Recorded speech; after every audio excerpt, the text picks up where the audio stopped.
ating mga mixer ay may dalawang main output. Pero paano natin siya madadagdagan ng output?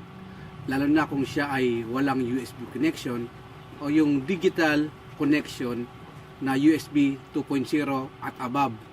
Paano natin siya madadagdagan ng output? Pero kahit na ang ibang USB mixer ay nag-send lang ng stereo channel. Isang track sa dalawang channel. Ngayon, paano mo magagamit ang iyong analog mixer o ang iyong USB mixer na dalawang channel lang o stereo channel lang ang meron sa kanyang USB? Pwede natin gamitin ang ating mga insert sa ating mga audio mixer. Gagamit lang tayo ng 1/4 inch na PL mono at gagamitin natin ang tinatawag na one-click method. Pagkatumunog siya ng isa at kapag naramdaman mo ang unang click ay i-send out niya yung audio signal ng channel na yan palabas ng mixer. Palabas ng mixer natin na hindi niya na-interrupt ang main output. Sabihin, sabay silang tutunog. Tutunog din ang out nito at tutunog din ng ating main output sa ating mixer.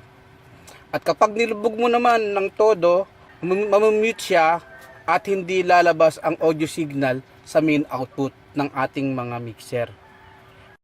Pero kung gusto mo namang parehas gamitin ang one-click method na tutunog ang ating main mix out at ang PL na nakakabit sa insert ay pwede mong isaksak sa audio interface na may PL input o kaya kung apat ang input mo, pwede mong gamitin ang madami po pang insert na individual input.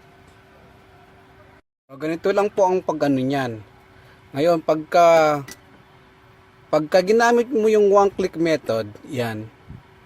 One-click, tumunog na siya ng isang click, pinasok mo. So, tutunog yung main out natin at tutunog din siya. Ngayon, papasok mo sa interface. Itong interface na to, yan, papasok mo yung input. Lahat ng mga channel strip na, itong channel strip na to, papasok na yan sa kanya. Ganun din ng ibang kakabit mo tulad nito, at sa iba pang channel na ipapasok mo sa ating audio interface. Halimbawa, itong channel na to, guitar dito, one click. Yan, i-record mo dito sa interface mo, pwede yan. Babas dito naman na bass guitar, another cable sa isang pwede mo rin kabit dito. So lahat ng ating insert magagamit mo siya as individual output. Ngayon kung halimbawa ang interface mo ay marami siyang multi-track channel, multi-track siya, mas maigi para maipasok mo yung mga instrument na ipapasok mo sa kanya. Ngayon, kung halimbawa naman, wala ka nitong analog mixer, mga gantong gear, at wala ka rin namang audio interface, mas maigi na lang pong bumili ka ng multi-track recorder na may USB o audio interface. Tulad nito, yan. Tulad nito. Mas maigi kasi magastos pa kung bibili ka pa ng interface at bibili ka pa ng mixer, ng analog mixer. Hindi katulad ng meron ka ng mga mixer na meron ng built-in na kumbaga may USB na siya, interface na siya, at multi-track recorder na siya, isang bilihan na lang at hindi magastos. Kumbaga isang gastusan na lang. Mas maiging ganun na lang po yung gawin. Yun na lang bilhin nyo. Pero kung meron kayong ganito ng gear, may ganito na kayo, pwede nyo gamitin ng ganitong method na para magmumulti-track kayo. Ano pa ba ang ibang gamit ng ating mga insert? Ang insert ay paraan ng pagpapasok ng ating external processor sa kada channel natin.